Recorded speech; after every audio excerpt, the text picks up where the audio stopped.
Son but est d'encourager et d'organiser des parrainages entre jeunes lycéens et leurs filleuls, des enfants souvent défavorisés de ce quartier difficile. Notre reporter Léa Salamé est allée à la rencontre de 2 lycéennes, Marlène et Nadia. Elles donnent de leur temps et de leur cœur pour leur petit filleul. Reportage tout de suite.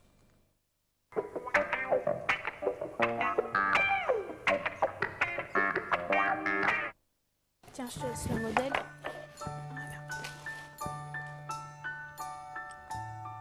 C'est comme ça. Nous sommes à l'école Duclos dans le 20e arrondissement de Paris. Nadia, une lycéenne de seconde, s'occupe après la classe de la petite Moujde. C'est comme ça. Oui. Son institutrice m'a dit qu'elle est arrivée de Turquie il y a 2 ans. Et donc, elle a quelques petits problèmes pour prononcer quelques mots. Elle a un petit peu l'accent, quoi. Alors, moi, je l'aide aussi à faire ça. Et Ça peut faire ça. ben voilà, on a trouvé. J'aime bien les petits, alors j'aime bien les aider. Et voilà, quoi, quand je vois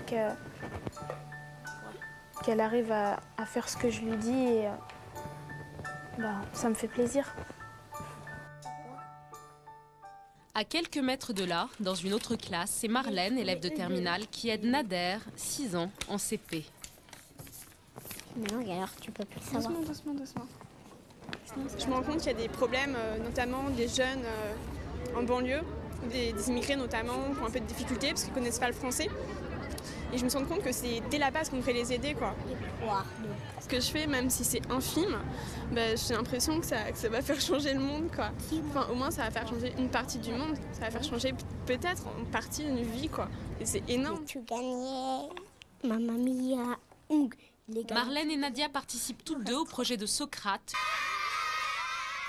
L'école Duclos est classée en zone d'éducation prioritaire. Plus de 85% des élèves sont issus de l'immigration. Les difficultés scolaires et psychologiques sont immenses. La directrice de l'école a dit oui à Socrate. Pour que l'enfant puisse aussi se projeter dans l'avenir, en fait. Bon, il peut se projeter aussi sur le lycéen ou la lycéenne qui est un peu comme un grand frère, une grande sœur, et qui lui montre aussi ce qu'il peut devenir. Marlène et Nadia, 2 lycéennes aux profils différents, aux horizons divers, réunies par l'association Socrate. Marlène, élève modèle d'Hélène Boucher, un grand lycée de l'Est parisien, veut faire une Hippocagne et pourquoi pas Sciences Po. Elle s'engage pour transmettre un peu de ce qu'elle a reçu. Ils ont de la chance, quelque part. Ils ont de la chance soit de pouvoir faire des études, que l'école leur permet. Ils ont de la chance d'avoir peut-être un peu plus de moyens financiers. Ils ont de la chance d'avoir un peu plus de temps. Ils ont de la chance d'être plus à l'aise, socialement parlant. Et que, quelque part, ce ne serait pas juste de garder ça pour eux seulement. Et l'apporte aussi aux autres, à ceux qui ont eu moins de chance. Pour Nadia, la motivation est ailleurs. L'institutrice de Moujde sait qu'elle a connu les mêmes difficultés que les enfants de Duclos. C'est donc en connaissance de cause que Nadia a décidé de s'engager. La première fois qu'on s'est vu, elle m'a dit moi je sais ce que c'est d'être à cette place-là, de ne pas être très à l'aise en classe.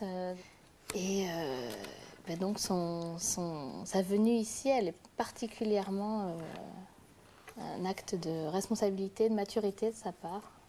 Mais pour Nadia comme pour Marlène, cet engagement est un acquis pour plus tard, un moyen d'entrer mieux armé dans la vie adulte. Le conseiller d'éducation d'Hélène Boucher en est persuadé. Ça peut être un plus ensuite pour certaines carrières. Hein, l'intérêt des actions, par exemple, en ce qui concerne l'association Socrate, qui est en fait des grands qui vont aider les petits, d'accord, c'est un acquis professionnel pour eux qui pourrait être valorisé, par exemple, dans les concours de la fonction publique pour être enseignant ou pour travailler avec les enfants. C'est quelque chose d'extrêmement important. Tout le monde y gagne.